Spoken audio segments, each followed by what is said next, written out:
जंगल को चले जाते हैं तपस्या करके आत्म कल्याण करने के लिए। कहीं सुख नहीं मिला, न बेटा में, न पत्नी में, न परिवार में, न संसार में, न धन में, न संपत्ति में, न मकान में, न दुकान में। कहीं सुख जब नहीं देखा तो अंततो गत्वा वनम गृहम त्यक्त्वा वनम ब्रज, वन को चले गए आत्म कल्याण के लिए। यही अंतिम रास्ता है।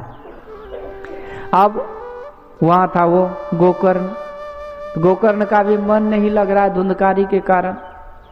तो कहते धुंधकारी को कि भैया हमको भी तीर्थ यात्रा करने की इच्छा हो रही है। धुंधकारी बोली जल्दी निकलो, तुम्हारा यहाँ कोई काम नहीं। गोकर्ण भी विदा होकर के तीर्थों में चले गए। घर में धुंधकारी और उसकी माँ धुंधली दो ही सदस्य। अब धुंधकारी के खुरफाती काम के कारण धुंधली माँ दुखी। अब धुंधली को भी खाना पीना बंद कर दिए। बेटा कुवाखर होता तो माँ बाप को थोड़े देवी देवता मानता है, दुश्मन मानता है। अब माँ बाप कोई यदि दुश्मन मानता है तो इसमें माँ बाप का भी रोल होता है, क्योंकि माँ बाप ने बचपन से उसको सत्संगी नहीं बनाया। उसको कोई शासन प्रशासन कानून व्यवस्था कहीं कुछ नहीं करेगा। को 24 घंटा पुलिस पहरा करने आएगा क्या? बेटा तो मजा चखा ही देता है। खाना पीना बंद कर दिया। धुंधली भी सूखने लगी भूख प्यास से, अंधी हो गई बेचारी।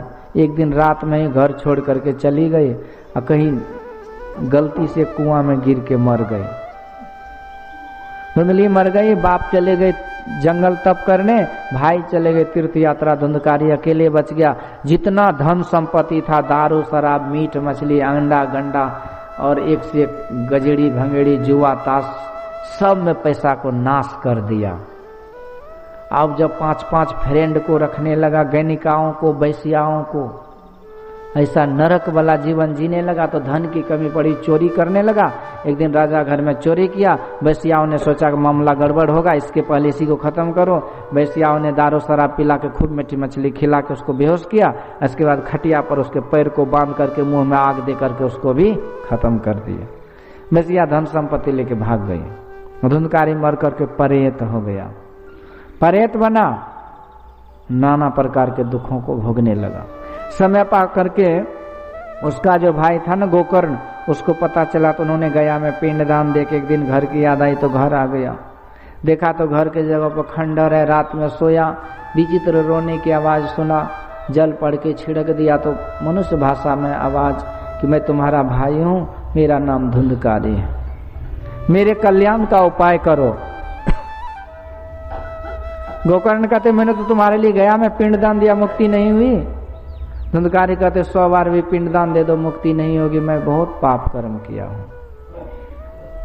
तो सवेरे में गोकर्ण जी महाराज ने सूर्य भगवान को जल तर्पण किए तो सूर्य भगवान ही कहते हैं कि गोकर्ण तुम्हारे भाई की मुक्ति तब होगी जब 7 दिनों तक सत्संग करोगे। श्री सद्गुरु, ये सत्संग की महिमा है।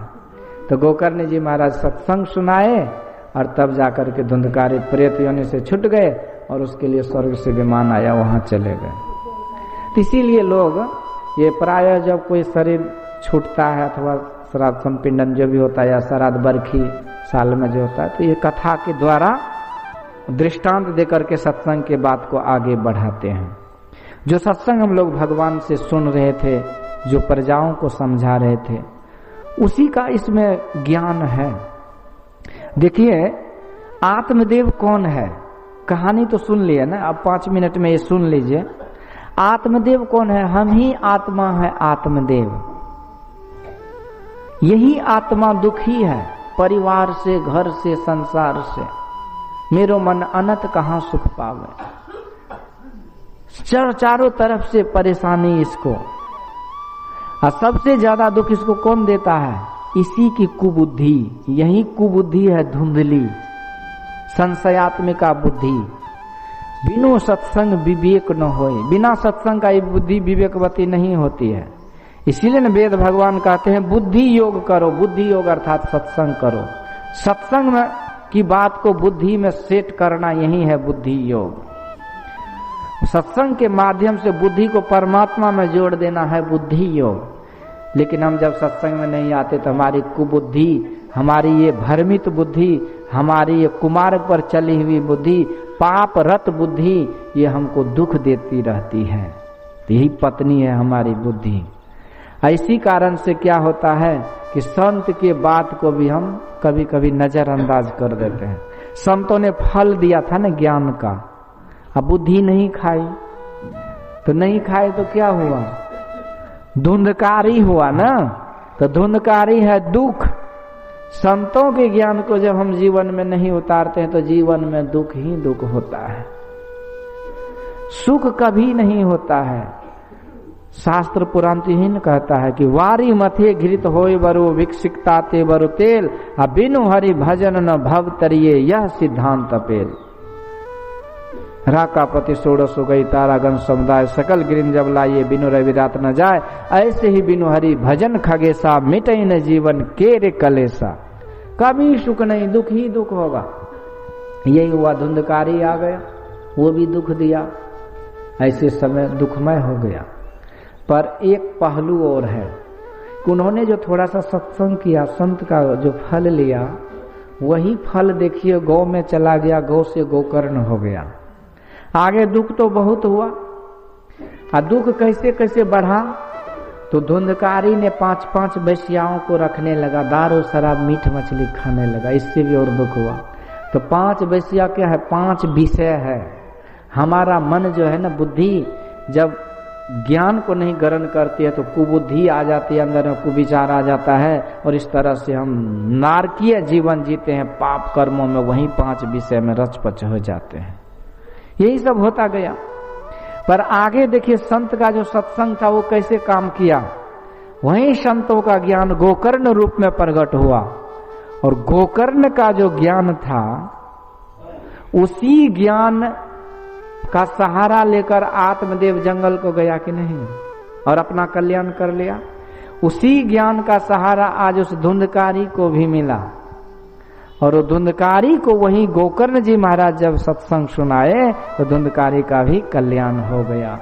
यानी घुमा फिरा करके हमारे जीवन में भले ही कितनों कुछ आ जाए, संकट विपत्ति, हम पथ भ्रष्ट हो जाएं, पर सत्संग से जब हम जुड़े रहते हैं, ये सत्संग रूपी जो दीप है ये प्रज्वलित होती बुझती नहीं है, और ये कभी न कभी हम जब घोर अंधकार में घिर जाते हैं, यही दीप हमको ज्ञान का प्रकाश देता है और हमको मुक्ति के मार्ग पर चलने के लिए रास्ता दिखाता है।